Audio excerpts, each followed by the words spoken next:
राजा ने विश्वामित्र जी की बहुत तरह से पूजा की और कहा, हे नाथ, मेरे समान धन्य दूसरा कोई नहीं है। इस प्रकार राजा ने उनकी बहुत प्रशंसा की और रानियों सहित उनके चरण धूलि को ग्रहण किया और उन्हें महल के भीतर ठहरने का उत्तम स्थान दिया, जिससे राजा और महल की सारी रानियां स्वयं उनके आराम का ध्यान रख सकें। फिर राजा ने गुरु वशिष्ठ जी के चरण कमलों की पूजा की और विनती की।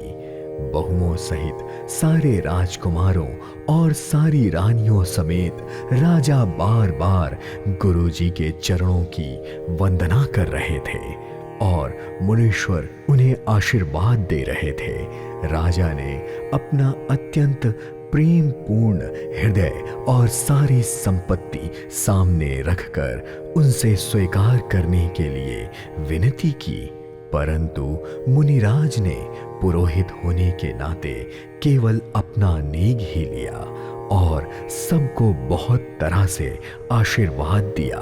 फिर सीता जी सहित श्री रामचंद्र जी को हृदय में रखकर गुरु वशिष्ठ जी हर्षित होकर अपने स्थान को चले गए। राजा ने सब ब्राह्मणों की स्त्रियों को बुलवाया और उन्हें सुंदर वस्त्र तथा आभूषण पहनाए। फिर नगर भर की सौभाग्यवती बहन, बेटी, भांजी आदि को बुलवा लिया और उनकी रुचि के अनुसार उन्हें नेक दिया। जिन मेहमानों को राजा ने प्रिय और पूजनीय जाना, उनका राजा ने भली भांति सम्मान किया। देवगण श्री रघुनाथ जी के विवाह को देखकर उत्सव की प्रशंसा करके फूल बरसाते हुए, नगाड़े बजाकर और परम सुख प्राप्त कर अपने अपने लोक चले गए। वे एक दूसरे से श्री रामचंद्र जी के यशों को कहते हुए जा रहे थे। उनके हृदय में प्रेम समा नहीं रहा था। सब प्रकार से सबका प्रेम पूर्वक भली भांति आदर सत्कार कर लेने पर राजा दशरथ का हृदय पूर्ण रूप से उत्साह और आनंद से भर गया।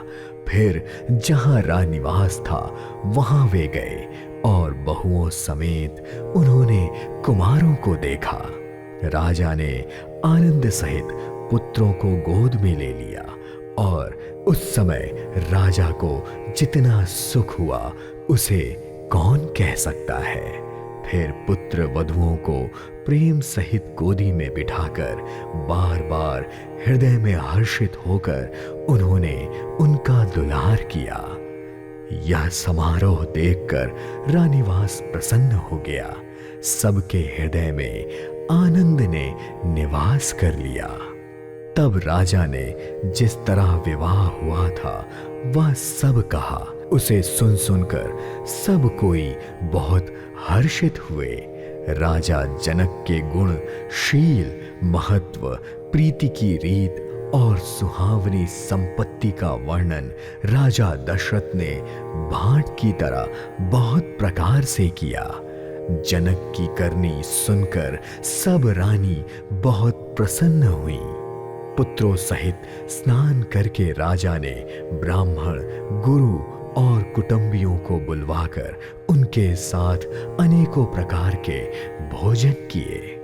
यह सब करते करते 5 घड़ी की रात बीत गई। सुंदर स्त्रियां मंगल गान कर रही थीं।